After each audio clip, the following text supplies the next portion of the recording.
অনেক বাবা মাই প্রশ্ন করেন বাচ্চার কানের ময়লা কিভাবে পরিষ্কার করব।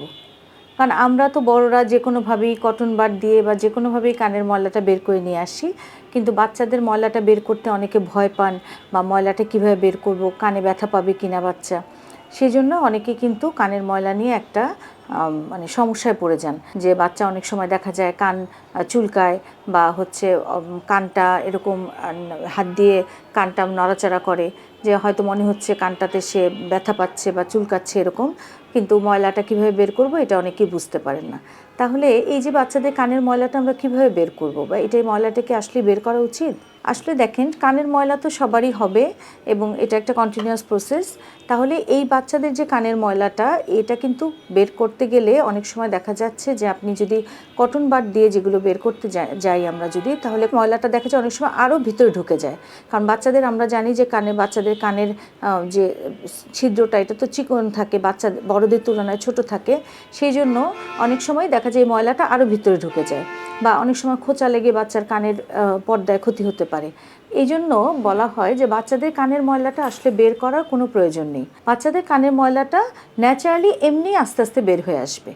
কিন্তু কোনো কারণে যদি আপনি দেখেন যে কানের ময়লাটা বের হচ্ছে না বা কানে ময়লা দেখা যাচ্ছে, বাচ্চা অস্বস্তি ফিল করছে বা চুলকাচ্ছে, তাহলে আপনি যেটা করতে পারেন, অলিভ অয়েল দিতে পারেন। অলিভ অয়েলটা একটা খুবই নিরাপদ জিনিস। এটা আপনি অলিভ অয়েল তেলটা আপনি সপ্তাহে 2 দিন বা 3 দিন 2 ফোঁটা করে করে কানে দিয়ে দিতে পারেন। যখন দেখবেন যে এই সপ্তাহে 2-3 দিন দেওয়ার পর যখন 2 ফোঁটা 3 ফোঁটা করে করে কানে দিয়ে দিতে পারেন, তখন দেখা যাবে এই কানের ময়লাটা নরম হয়ে যাবে এবং এটা আস্তে আস্তে এমনি এমনি বের হয়ে চলে আসবে।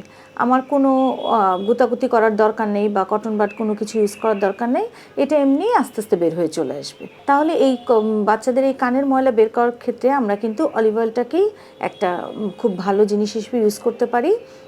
এছাড়া অন্য কোনো তেল আসলে ব্যবহার করা ঠিক হবে না, বা হচ্ছে অন্য কোনো, অনেক সময় কিছু কিছু ড্রপ পাওয়া যায় এখন, যেটা দিয়ে অনেক সময় কানের ময়লাটাকে নরম করে বের করে আনা হয়। তবে সবচেয়ে সহজ বুদ্ধি হচ্ছে আমাদের ঘরোয়াভাবে ব্যবহার করার জন্য অলিভ অয়েল।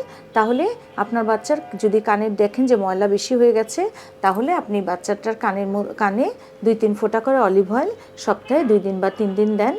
যখন দেখবেন যে আস্তে আস্তে নরম হয়ে আসবে কানটা, ময়লাটা এবং আস্তে আস্তে বের হয়ে আসবে, এবং যদি একদমই বের না হয় বা একদম কাছাকাছি চলে আসে, তখন আপনি হালকা করে বের করে নিয়ে আসতে পারেন।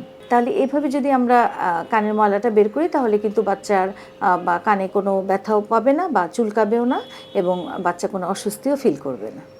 ধন্যবাদ।